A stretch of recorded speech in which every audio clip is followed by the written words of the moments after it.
Welcome back, everybody, to the LEGO Fortnite Survival Guide. We are picking up where we left off in the previous episode, collecting a few more resources, but we have a really big topic to talk about today, and that has to do with village mechanics. But before we can talk about the village mechanics, I've actually decided that we're not going to stay in this location. I loaded up a creative test world of this exact same seed, and I have found the perfect spot. But to remember our first night at camp, I'm gonna leave all of this stuff here except for the bed and all of the resources that I've collected so far because I've got enough inventory space to carry it all with me, and then we can basically start over in the new location. There are a lot of dangers out in the wild, especially things like that guy over there. That is a wolf, and I do not plan to interact with him right now. Oh, this guy, he's a roller, and you can see why. I'm gonna run. Oh no. Run! Run, Blue Jay, run! Get distracted. Go after something else, not me. All right, we are getting close. It is still storming, and it's still dark, and I still got things chasing me. I'm just gonna keep running until I've found my new home. Hopefully the sun is coming up here soon because it's been a long night. Oh, there's that beautiful sunrise. And we're gonna be able to see our new location first thing here in the morning because we're almost there. Oh yeah, this is definitely more like it. Who wouldn't want an oceanside village on the beach with these incredible rock formations behind us and this beautiful waterfall over here? This whole area is just picturesque. There's plenty of space to spread out and build all sorts of stuff, except for one problem. This island's already occupied. This is the first time I've run across these guys in this series so far. These guys are known as scoundrels, and I'm probably gonna forget that name relatively often, so they're just the bad Lego people. And they are occupying this island, and I want it. It honestly took me a little bit to figure this out in a test world, how to occupy this, and I'll show you why. In order to create a village, you need a village square, and village squares need to be made out of 10 wood and 10 granite. However, you can see that this is giving me a not so fun error message saying too close to a landmark. If I run back here to the back of the island, there you have it. It's turned green. We could plop this village square down right here and call it a day, but some of my build area marked by the yellow line is in the water, and this isn't the prime location. So what do we do about it? I've set up a basic little camp here with my bed already set and my spawn location set with this bed just in case the worst happens. But I'm gonna go to my lumber mill and I'm gonna switch the primary recipe from planks to wooden rods, and then I'm gonna craft 5 wooden rods. Actually, I'll go ahead and do 10. In the meantime, I'm also gonna craft a couple of pickaxes. Maybe we'll go with 3. And once I have 5 wooden rods, I'm gonna go to the weapons tab on the crafting bench and we're gonna craft our first short sword. I just want to note as well that this is not going to be an all-inclusive conversation on combat mechanics and things like that. I will go over that in a future episode, but for the purpose of being able to place the village here, we need to do a little bit of combat. I have now emptied my entire inventory into these chests aside from some pickaxes, some food, and 2 swords to combat the enemy, and some light just in case it gets dark while we're doing that. But the most important thing you want to remember to do is sleep in your bed before you do this, just to make sure that your spawn point is set. Otherwise, if you're a long way away from spawn like I am,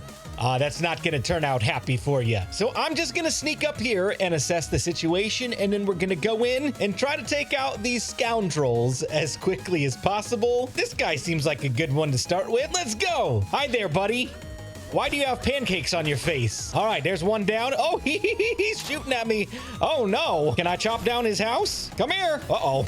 Run. There's a lot of them. Okay. Everybody settle down. Okay. Well, sometimes that's gonna happen. You just gotta pick yourself back up and keep going. Can I sneak back in there and get my backpack before getting discovered again? Oh, I think we can. Let's go. Let's get our stuff. All right, this has got to come down, buddy. Hurry. I gotta eat. I gotta heal. Leave me alone, pancake dude. I know you didn't ask for this, but you asked for this. Ow. You know what they say, third time's the charm. Let's see if that saying remains true. Hey, no, stay over there. Hey, now you're fighting on my level, bud. Come here. Give me that crossbow. Oh, ow, that hurt. Okay, one more time. Third time's not the charm. Got him. That guy didn't even put up a fight. And I got his crossbow. All right, is there anybody else here? Anybody home? There's nobody home. I'm gonna take advantage of this opportunity to rip some stuff down and hope that nobody spawns in the process. Oh man, look at all these materials. Where did they come from? Every once in a while, you might find a loot chest in one of these places, and inside, oh, there might be some goodies. Feel free to take them. They're yours now. Yes, that's more like it. Open space for me to build. Oh, beautiful. Now that the village is gone and the scoundrels are gone, I have freedom to put my village center here. There are a couple of things that I can't break yet because I don't have the tools to break them, but that's fine. We'll get to that eventually. Okay, so I'm not gonna lie. I got a feeling that the village mechanics are a little bit bugged. I know this game just came out less than a week ago, but I'm hoping there's a fix for this sometime in the near future. Check this out. Too close to another camp. I accidentally placed my village square somewhere around the vicinity of here, and I didn't really want it here, but the game said, hey, you're gonna have it here anyway, even though you broke the village square. You know, I thought that I had figured out how the landmark and village mechanics worked in this game and how to clear them, but now I'm thinking I just got lucky with a bug, or unlucky in this case. So it's gonna let me place my village square within the vicinity of where the other village square was, as long as it's inside that yellow bounding box, but now I've got a second yellow bounding box. So the question remains, if I put it over here right on the edge, which is kind of where I wanted it to begin with, is it gonna let me build over there? I'm not sure. But you know what? This is a new game. Let's learn together. I'm gonna place this right here and hope for the best. Now, if I go into my utility menu and I pick the builds tab and I pick the simple shack that we had in the previous episode, yeah, it's trying to say that the village is over here. Rats. Okay, well, it looks like we're locked into this build location, which honestly is not a bad thing.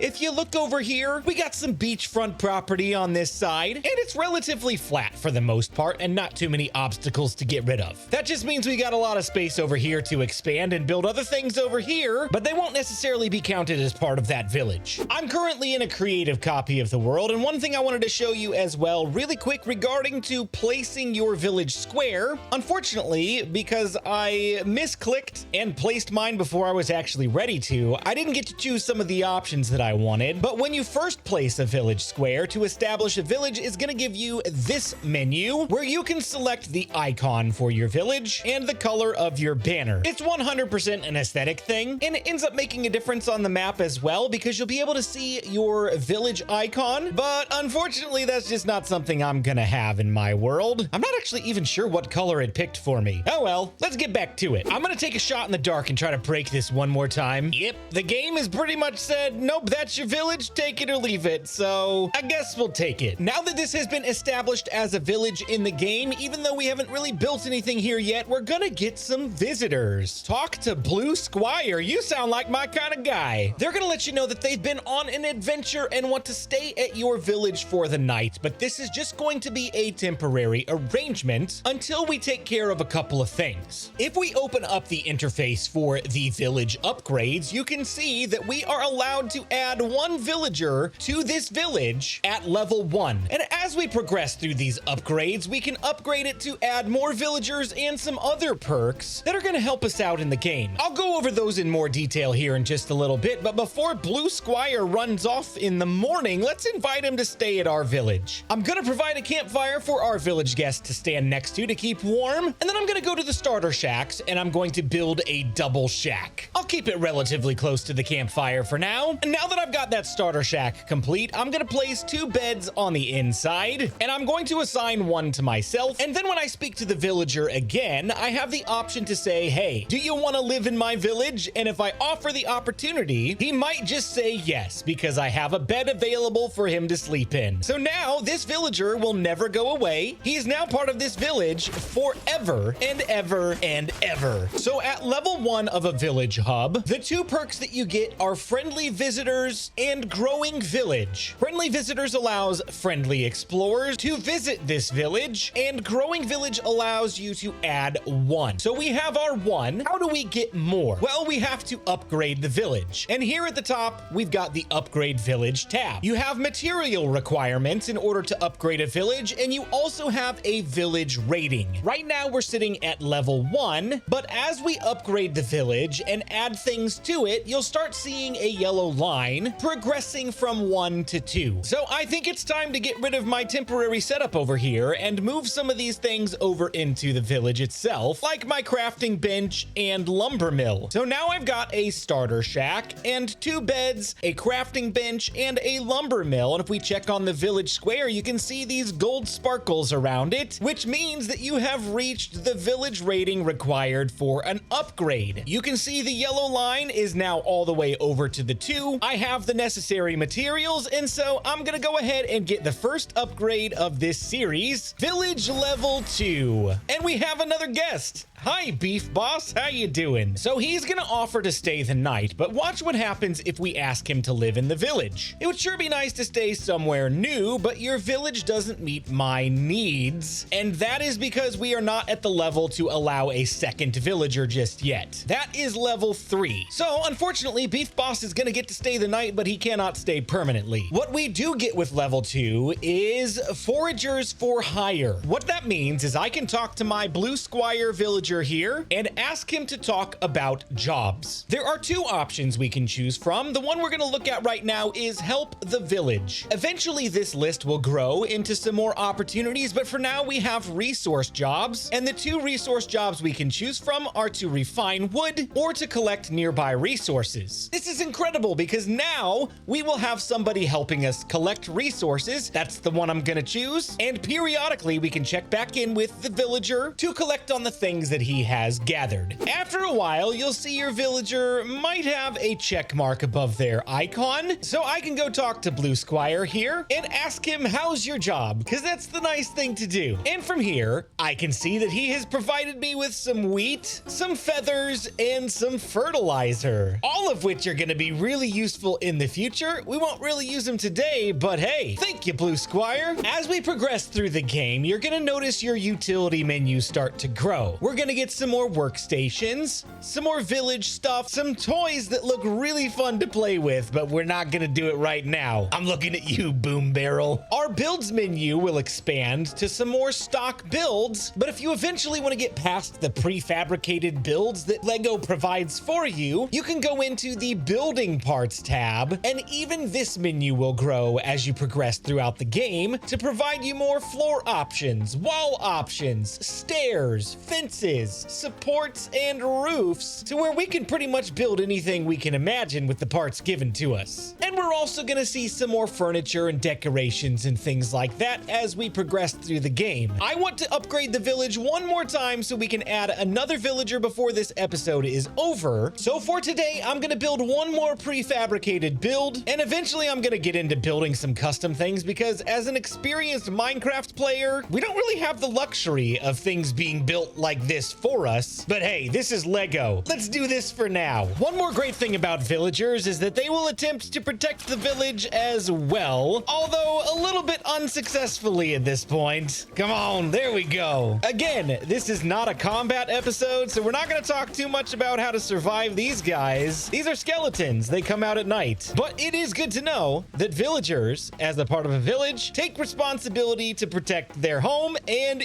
you. And speaking of responsibilities, let's talk about one of the things that these guys can do for you. Besides gathering resources in the village, I can go to this Let's Explore option and ask this Blue Squire to accompany me on an adventure. So now, anywhere I go in the world, Blue Squire will come along with me and protect me if anything happens to come by that is hostile toward me or him. So maybe we just come across a spider like this and I don't want to take care of it. Blue Squire will do that for me. Whether we're sticking close to home and gathering resources or going off on a grand adventure, it's always good to have one of your villagers come with you. So when you get back to your home, you can dismiss the villager by talking to him and selecting the dismiss follower option, and then we can reassign him a job to help the village again by collecting more resources. Thank you much. So I need to look into this upgrade village option a little bit further because I had progress on my village rating that now seems to have disappeared. And as you can see, I've built a couple more things. So again, not sure if this is bugged or not. Man, I hope I don't have to move on from here because I love this location. But we'll give it some time. I'll keep working on it in between this episode and the next. And because this is such a new game, there is a pretty limited amount of information about it. If you've discovered any tips, tricks, or things that we might want to cover in the guide, be sure to drop those in the comment section for me. And as this is a brand new channel, your comments, your likes, your subscriptions, all of that is so incredibly helpful. And don't forget to spread the word because we're gonna have a ton more survival content on this channel for the LEGO Fortnite Survival Guide. I appreciate all of the support that's come into this channel so far from the very start, and I look forward to more and more as we go. Thank you so much for watching today, and hey, don't go anywhere. There's more Survival Guide on the way.